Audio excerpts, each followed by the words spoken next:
Afternoon, everyone, and welcome back to Oxygen for the Soul.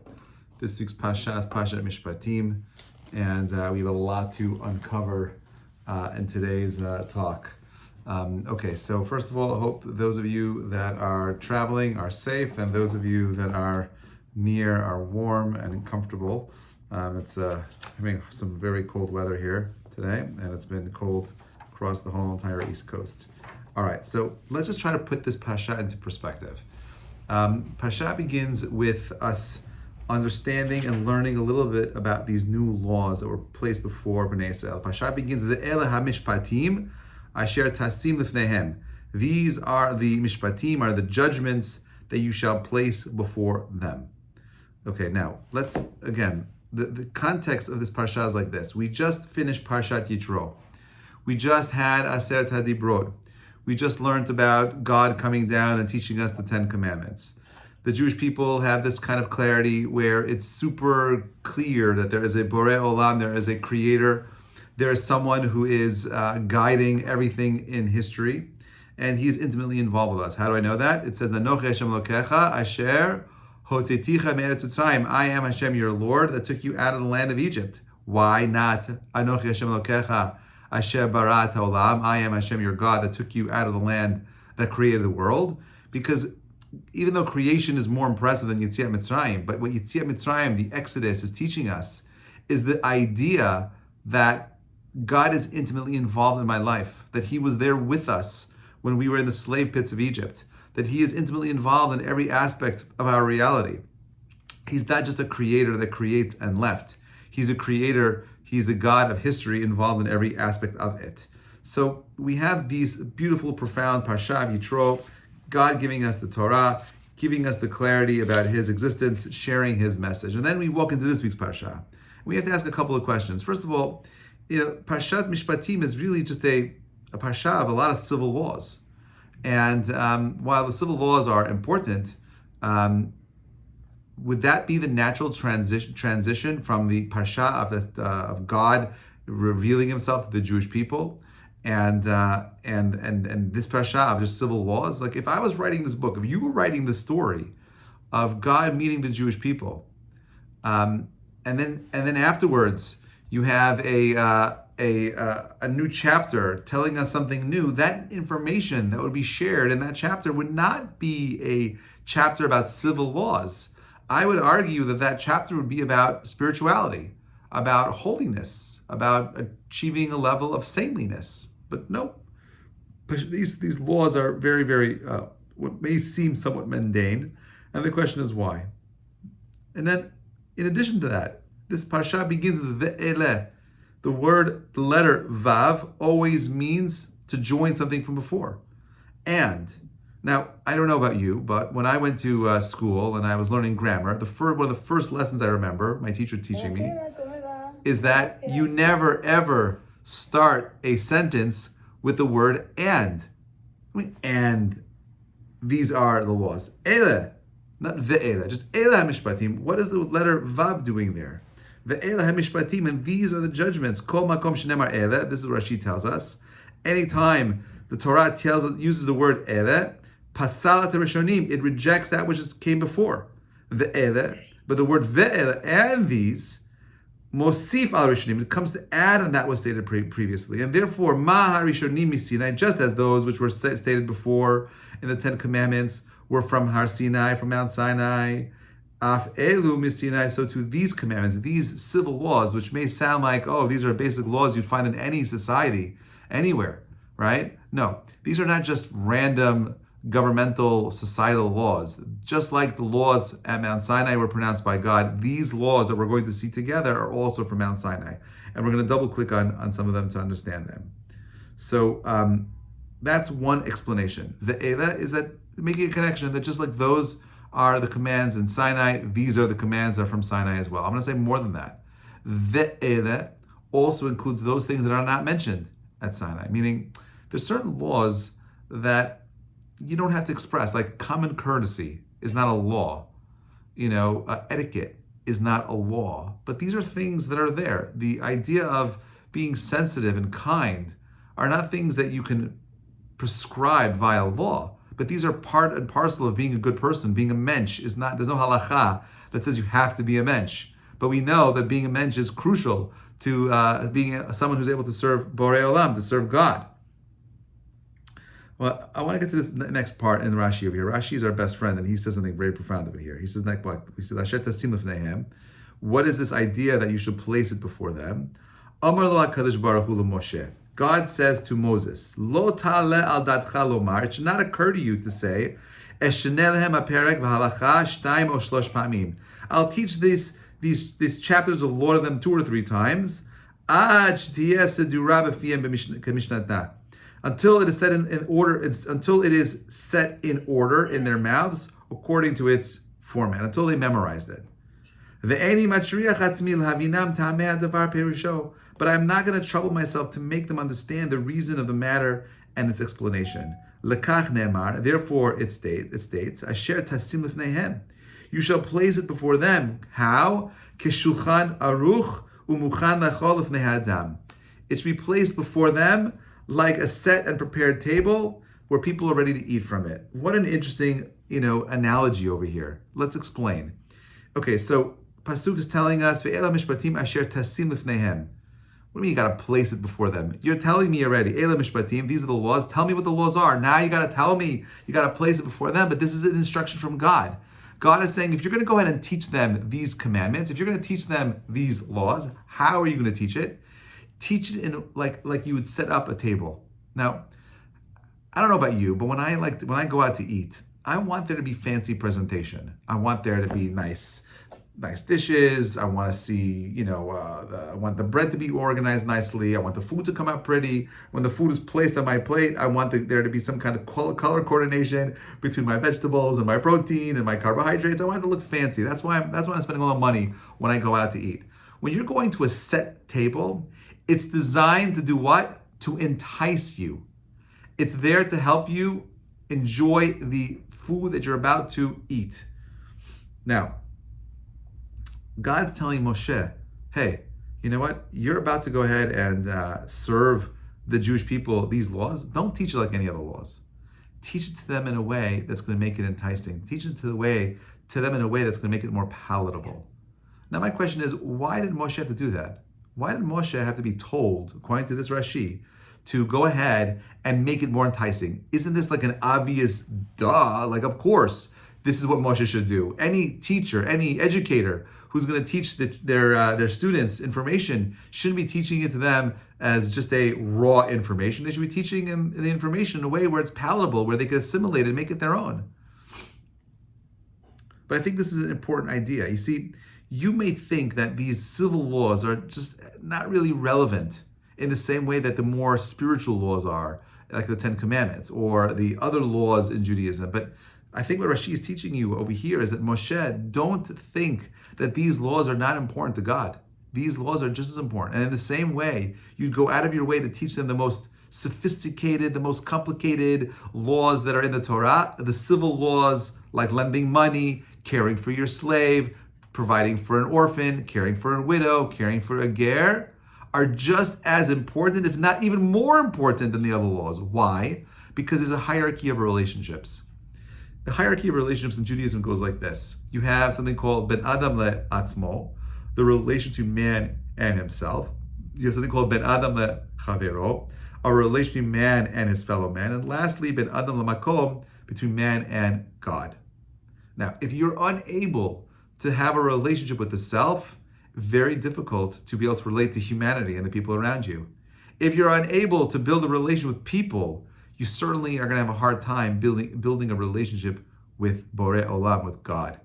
So there's this hierarchy here in place. And therefore, even though these may seem like, taking care of a slave, taking care of a widow and orphan are, secondary things. No, Torah is saying these things are primary. We just had Matan Torah, and the next parasha should be Kedoshim. How do I become pure? But that's not what happens here. It's Mishpatim. The laws that are simple laws, my responsibility as a father, my responsibility as a business owner, right? How I take care of my employees all matters to Borei Olam, just like the laws of Kashrut and Shabbat and so on and so forth. It's putting this here on purpose to show you the importance of it. Moshe, don't teach these laws as secondary. These things are not important. No, these things are shulchan aruch, a set table. Make it enticing for them, because these laws lead to the higher laws that allow us to appreciate and develop this deep kind of relation with Borei Olam. If you don't have a society that is common courtesy, you can't have a society of spirituality. You know, it's interesting. I was just in Disney actually a couple of days ago with the family. We were away on vacation, and one of the exhibits, I call them, was this thing called the Wheel of Progress. And this is one of Walter Disney's original, inventions, where you had like a stage set up, and you would sit in the audience in this theater that would move, and the stage would be the same. All right, you had a robot coming up and telling you, his story, and then after you finish this one story, you sit down, but the room spins around, and you have a new stage, and there's like 4 stages around this circular room. And each stage is telling you a different story of progress. And you first sitting this man in the late 1850s in a kitchen, and what it was like living in a kitchen without an oven that had, coal, but like a wood oven, and, how you get to pump water into the sink, and the challenges of living in a world of, pre-industrialization. And then it goes through the 1920s and what it was like getting a coal oven, and then getting a gas oven, and then getting all sorts of new types of inventions. And you talk about progress as being something we measure externally, and how life is only about progress, and progress is only measured by chitzoni things, by external things. Now, I'm all about progress. I love technology, use it, enjoy it. But if we create a society that is only measuring progress in a superficial external way, we failed society. And I believe so many of the woes, the challenges, the tribulations that we are going to face in the oncoming years because of the world that we've created for ourselves stems from this idea. If all we're measuring as a society is external progress, okay, we've destroyed ourselves internally, because we need to make internal progress. How are we measuring our success as human beings? How am I becoming a better husband, a better wife, a better son, student, community member? How am I becoming a better member for society? Capitalism does not reward that type of inner growth. It rewards external growth, things I can measure on charts, on sheets, on diagrams. The Torah is telling you, you're building a society. How are we measuring the inner growth of a human being? So listen to this litmus test that it gives to us. Okay, Parasha continues. Okay, later on, midway through, it tells us the following. It says that when you have a ger, okay, you have a stranger coming and moving into your neighborhood. What's that? Lo toneh v'lo tilachatzenu. You shall not abuse a stranger, and you shall not oppress him. Ki gerim hayitim ba'aretz mitzrayim, because you were gerim, you were oppressed, you were strangers in a strange land. And more, kol almana ve'yatom lo ta'anun, and every almana, every widow, and every orphan, you shall not oppress, you shall not persecute them, right? You got to do whatever you can to protect them. Now, however, if you do persecute them, if you do go out of your way to make it difficult for these people, what's going to happen? Ki im tzoek yitzak elai, when they cry out to me, shmoa eshme tzakoto, I will hear their cries. There are very few places where the Torah tells us what's God going to do as a reaction to someone doing something wrong or not fulfilling the laws of the Torah. What does he say? V'charaf api v'haragti etchem b'cherev. My anger will burn, and I'll kill you by the sword. V'ayu neshechem almanot v'bnechem yitomim. And your wives will be widows, and your children orphans. These are very harsh words.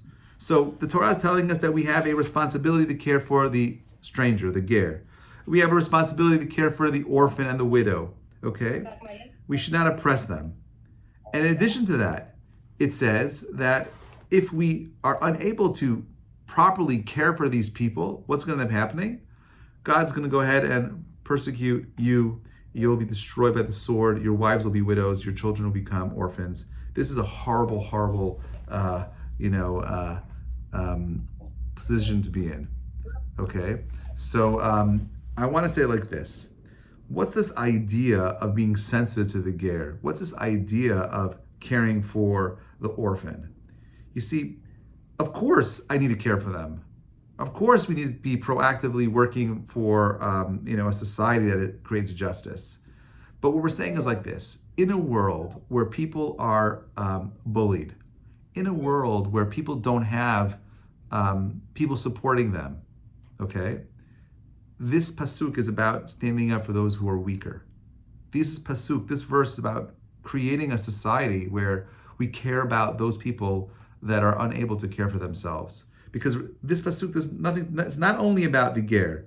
Rashi tells us, Kol almana v'yatom lo ta'anun.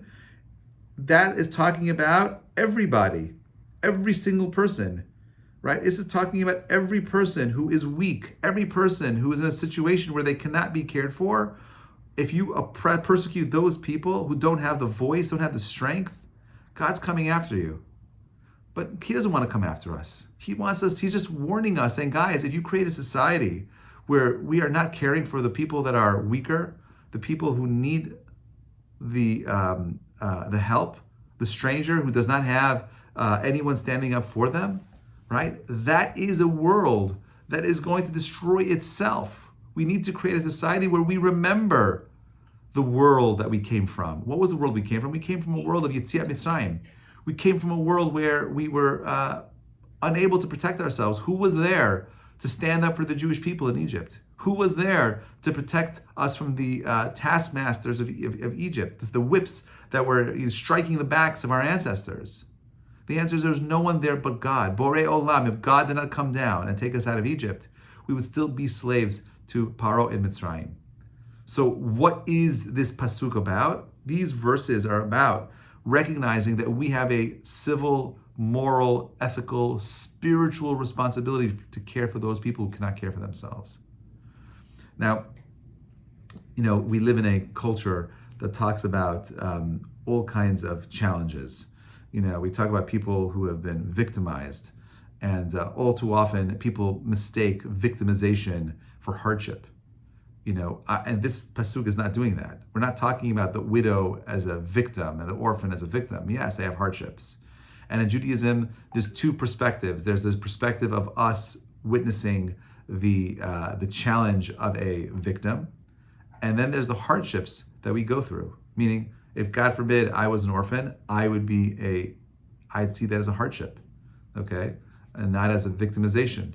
Victimization all too often leads to people rationalizing their behavior. But if we see ourselves as not victims, but we see ourselves as people going through hardships, people going through challenge. Yeah, I know it's hard to say that. And I'm not saying that people aren't victims and victims are victims and we should do everything we can to support them and protect them and so on and so forth.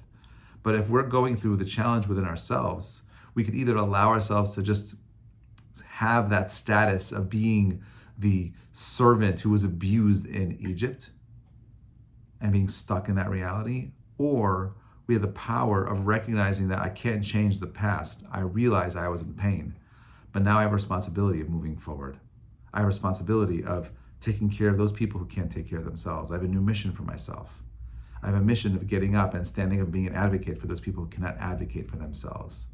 That's what this parasha is about. How do I heal 2.5 million people who were abused for 200 years, intergenerational trauma baked into their system, by helping them recognize that we're part of a neural net. You know that children, babies that are born, within a few hours, if they hear another baby cry, they cry also? It's called neural mirroring. We're living in a reality where when we are able to stand up and feel like we're connected to the people around us, we have a power of creating a greater society. We have a power of bringing down the Shekhinah godliness into this world. You know what Parashat Mishpatim is about?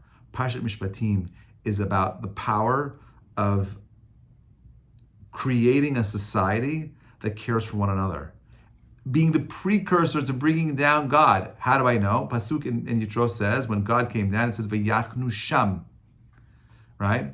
And they v'yachnu sham, v'yichen sham am Yisrael. The Jewish people camped there in the singular, not in the plural. Why? To teach you, Rashi says over there, Ki ish echad b'lev echad, that Am Yisrael reached this new status where they recognize they're all part and parcel of one people. When you could look at every other Jew and feel like a sense of responsibility for them, like a child, like a parent to a child, if you start caring for your people in that unique way, that's how you bring Shekhinah back down to the world again. Parshat Mishpatim is a call to action to those people who are unable to care for themselves. And when we are able to care for them, we become godly. And when we as a people become godly, we bring godliness into the world and God himself into the world. That is the perfect segue from Yitro into Mishpatim. You want to know how to bring Kedusha into the world? Start with the basic civil laws. How are you caring for the people that are weaker than you? How are we caring for our spouse? How are we caring for our children? How are we caring for our neighbors? How are we caring for the people in our community? How are we caring for people in our city? When we start behaving in this way, okay, we create a new reality, a reality that God wanted to create for our humanity, a world of perfection, a world of greatness. That could only come from a place where we recognize the challenges that we are given are unique opportunities to overcome. When we overcome them, we become godly. We have the power, the only creature on planet Earth that has the power of being greater than the angels and more savage than any animal on planet Earth. We have the power to choose our reality. We have the power of overcoming the programming that we're programmed with. How does it happen? Start with Eila Mishpatim. How do you start that? At the very least, have a sensitivity for those people who cannot speak for themselves, who can't care for themselves. Able to do that, and you'll be blessed with the greatest blessings of the Torah.